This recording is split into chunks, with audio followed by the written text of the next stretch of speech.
Explorateur, ça vous aurait plu? Ah, je veux. Ah ouais? Ah oui. Ça m'aurait pas tellement plu. Ah oui, Pour moi le aussi. problème de hanche, j'ai de l'arthrose. L'acteur qui vous a donné envie de faire ce métier. Jim Carrey, moi. Moi, c'est Gérard Jugnot. Il était acteur avant que toi tu fasses acteur? Oui. Mais vous avez quoi Il est très vieux. Il est Ah ouais, il a est très 85 vieux. ans? Putain, c'est dingue. Avec les chauves, on n'arrive jamais à On savoir ne l'âge. connaît pas leur âge. La réplique d'un de vos films qui vous poursuit toujours. Toi, t'en as plein. Ouais, des moi, j'en répliques. ai une qui me poursuit. Ouais. Regarde. C'est cela, oui. C'est cela. Là, voilà, elle est là. C'est cela, oui. C'est cela, voilà. Et moi, c'est de toute beauté. Non, attends, pas un certain âge, je d'accord. fais ça. Faudrait que tu le vois. Oui. Tuto doublage. Eric qui double Thierry, ça donne quoi? Ah! Attendez, d'accord, vas-y. C'est cela, oui.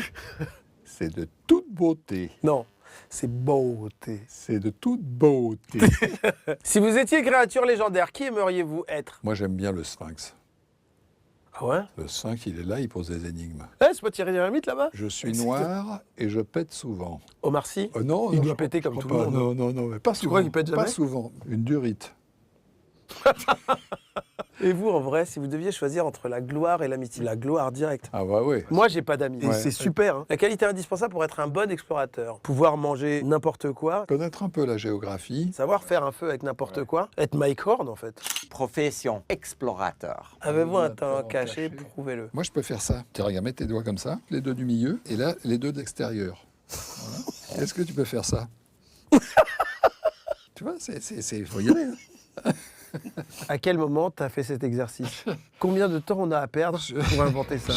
Ça va parler de quoi selon Thomas, deuxième vague? Ça va parler de notre société, ça va parler de choses légères, de nos habitudes, des nouveaux comportements suite à ce qui nous arrive depuis un an. Ça va parler de plein de choses qui forcément, je pense, parlent et feront peut-être rire les Français. Ouais. Tu nous spoil une ou deux infos sur les guests de selon Thomas, deuxième vague? Il y a Philippe Benhamar, Mathieu Longat, Redouane Bougueraba, Kadmerad, Jean Humbert, Teddy Riner, Camille Chamou, Mister V, Samir Ghesmi, Toku et Vladimir Cauchemar. Putain, t'es quel genre de parent d'élève? Tu as un parent d'élève qui, dans sa tête, est encore élève. C'est assez fou, quand même, aujourd'hui, être parent d'élève. Et c'est là que tu te rends compte qu'il y a un vrai bordel. On en parle, d'ailleurs, dans cette émission. Nous sommes ici pour parler de Carmen. Carmen, quand même, c'est le sang, frère.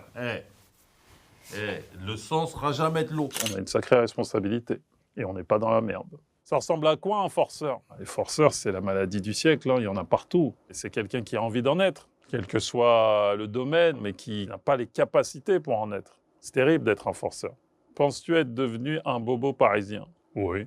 Enfin, bobo, c'est abstrait. Je pense que je suis surtout devenu quelqu'un qui fait gaffe à certaines choses, à commencer par moi, mon corps, mes enfants et la terre. Forcément, quand tu grandis, tu as des petites prises de conscience qui font que tu fais gaffe à certaines choses. Tu tries tes déchets. À l'époque, clairement, je m'en battais les couilles. Si ça fait de moi un bobo, pourquoi pas? Mais après, je suis quand même 9-4. Hein. Elle ressemble à quoi, ta conscience? Ma conscience, elle ressemble à 3 noirs qui m'observent tout le temps, dont un métis qui bizarrement ressemble à Mister V. Alors on est parti pour 2 belles années ensemble. Exactement. Ça va être magique, énorme. J'ai hâte.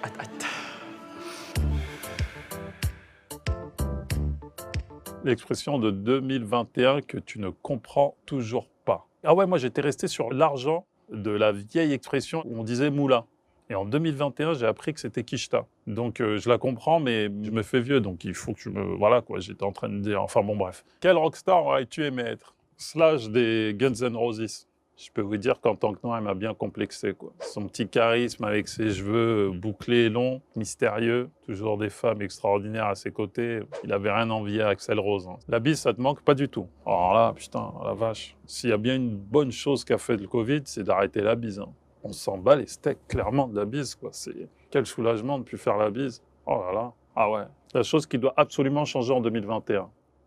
Le monde... Ça part en couille, vous êtes au courant ou pas que dehors ça part clairement en couille? On va voir les résultats en 2022. Mais je crois qu'on aura besoin d'un selon Thomas troisième vague, je vous le dis tout de suite. Hein.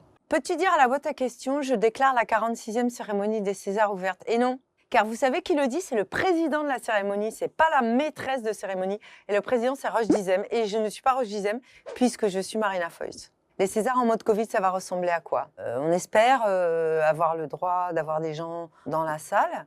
Et on ne peut pas nier la situation sanitaire. On fera avec ce qu'on a le droit de faire, mais on sera là. Maintenir la cérémonie des Césars après plus de 100 jours de fermeture des cinémas, c'est un message fort. Cette année, elle était plus triste que les autres et plus terne que les autres. On ne pouvait plus s'échapper comme d'habitude. Moi, je me fais chier. Sans les cinémas, sans les concerts, sans les théâtres, je m'ennuie. Donc oui, je pense que c'est important d'être là et que si ça se trouve, ça va même être joyeux. Jonathan Cohen nommé pour le César du meilleur acteur pour le film Énorme. Marina Foïs, maîtresse de cérémonie. Coïncidence ou complot? Complot. Les gens qui écrivent les Césars avec un S, t'as envie de leur faire quoi? Ben rien, parce que moi-même, il m'arrive d'en mettre. Et moi, je ne juge pas les fautes d'orthographe. Alors, parfois, je juge les gens qui écrivent des textos très très mal écrits, ça c'est vrai. Donc j'ai dit je juge pas alors que je juge. Donc j'ai été malhonnête. La disparition du César du public, on en pense quoi? C'était mal gaulé parce qu'en fait, ça revenait mécaniquement au film qui avait déjà fait le plus d'entrées. Parfois, il peut y avoir 10 milliards de gens qui vont voir un film et juste 5 milliards qui vont voir un autre, mais le taux de satisfaction du 5 milliards sera plus élevé. Donc ça, il était mal gaulé. Pour l'instant, ce qui sera sur scène et qui n'y était pas, c'est le César des lycéens. Ils seront 2000, choisis dans les filières un peu artistiques, et ils vont voter, et ils vont élire leur meilleur film, et ils viendront remettre le prix sur scène. Ton pire cauchemar, que ce soit ni drôle, ni pertinent, ni émouvant, ni cinéphile. Éric Toledano, vice-président de l'Académie des Césars, a dit on voudrait débarrasser les Césars de leur image toxique. Comment comptes-tu y œuvrer? Il y a des toxicités qui sont nécessaires et des débats qui sont malsains parce que les sujets sont malsains et qu'il est urgent d'avoir. Ça a été le cas, c'est comme ça. C'est le mélange des gens, moi, que je trouve sexy. C'est que ce soit éclectique, c'est que ce soit des âges différents, des familles différentes, des cultures différentes, des inspirations différentes, des objectifs différents. J'espère que la soirée me ressemblera, mais qu'elle ne ressemblera pas qu'à moi. C'est ça l'objectif. Le mélange, c'est une valeur absolue. La réplique la plus biatch entendue dans le monde du cinéma. En parlant d'une actrice, un acteur avait dit « Elle n'est pas assez belle pour jouer aussi mal ». Et c'est chiant, je peux pas donner les noms. Marina, tu vas le célébrer, le cinéma, cette année, mais bien entendu. Bon, ça va, Jean-Pascal Zadi, depuis 2022. Ça va, tranquille, hein. Les dents sont là, elles sont un petit peu refaites, t'as vu? Un petit peu de zeille sur le compte. On s'occupe du daron, on s'occupe de la daronne, t'as capté les bails, on s'occupe de la mif. Jean-Pascal, tu as 20 secondes pour nous donner envie de regarder Cocorico mercredi 31 mai sur Canal+. Ok. Wow! Ah, ça me stresse. Ok. Cocorico, il faut regarder parce que c'est un putain de sketch show de ouf. Depuis Les Inconnus et depuis Les Nuls, à Canal+, ils n'avaient pas encore vu un truc comme ça. C'est Maxime Saada qui l'a dit. Il m'a envoyé un message. Il m'a dit « Wow, JP, ta gueuda, comment j'ai rigolé !» Hey, salut les gars. Je suis JP Zadi, meilleur espoir du cinéma de l'année dernière. Parfois, on a du mal à comprendre si vous jouez un rôle ou si vous êtes vraiment débile. Qu'est-ce que vous faites? Je sais pas.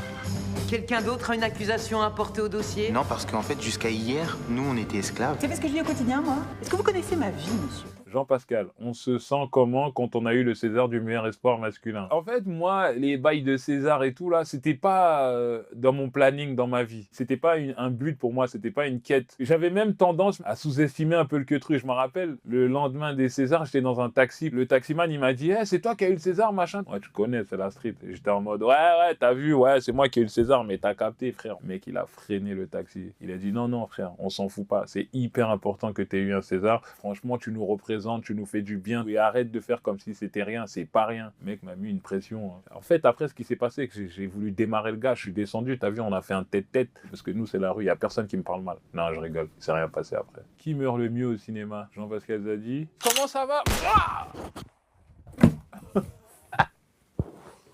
Ou Youssef Hachdi. Oh, le haï, il est incroyable. Non, la mort de Youssef Hachdi, elle est anthologique. Youssef Hachdi, il a un potentiel, frère. Franchement, il fait partie un peu de l'élite de l'humour français. Là, je vous dis la vérité, il est sous-estimé de ouf. Je sais pas pourquoi les gens le sous-estiment. C'est peut-être à cause de sa sale gueule. La chose que tu détestes qu'on dise de toi. J'aime pas trop quand les gens ils me disent dans la rue « Hey, c'est l'humoriste, là !» Je suis pas humoriste. Je suis acteur, réalisateur, producteur et rappeur. Mais le rap, c'est un autre sujet. J'ai décidé d'arrêter pour, tu vois ce que je veux dire. Mais si j'avais continué, frérot, je te jure la vie de ma mère, j'aurais une putain de carrière. Mon nom de rappeur, Max Z. M-A-C-Z. Max Zadi. Aïe, le nom est ringard, mais le flow était là. Tu nous rappes le générique de Cocorico, s'il te plaît? Oh, ouais, mon sketch show. C'est JP Zadi sur Canal+. Ça fait. Quand j'arrive sur le beat, c'est... Hein? C'est déjà fini? Ok. À quand le premier album de Jean-Pascal Zadi? Oh, j'adore cette question, bordel. J'adore cette question parce que en me posant cette question, ça veut dire que tu sous-entends que j'ai un fucking flow. Moi, mon problème dans le rap, c'est pas le flow. J'ai rien à envier à Damso, à Booba, tout ça. Mon flow, je sais que c'est pareil que eux. Moi, mon problème, c'est les lyrics. Quand tu rappes, faut dire des trucs intéressants. Nanana, j'ai galéré, j'ai des problèmes. Nanana, moi, ça me saoule. J'arrive pas à rester sur cette énergie-là. Mais en termes de flow, la vie de ma mère, que voilà, j'ai un flow de fou, frère. Tu le verrais jouer le prochain James Bond. Mais grave! Mais attends! Mais grave! Mais il faut quoi pour jouer à James Bond? Il faut être beau gosse, il faut avoir du charisme, il faut savoir diriger les armes et tout. Et moi, je suis pas là pour me vanter. Mais dans la street, avant, on a fait des vrais bails, tu vois ce que je veux dire? Les armes, on connaît. Vous allez dans la rue, vous dites « JP Zadi ». Les gens vont dire « JP Zadi, quoi? C'est un malade, t'es fou, quoi, tu connais l'affaire Et on n'est pas là pour se vanter. Mais on a fait des vrais trucs dans la rue. Donc bien sûr, je peux jouer James Bond, qu'est-ce qu'il y a? Tu nous montres comment tu cries Cocorico? Cocorico! Waouh, qu'est-ce que c'est ringard. Ouais, mais après, mon fils, il copie. Fais pas ça, mon fils, là. Copie pas la signature de papa. Si tu fais ça, on va le savoir, toi. J'ai une grosse bouche, faut faire attention à ma bouche. Hein. Ma bouche, elle est...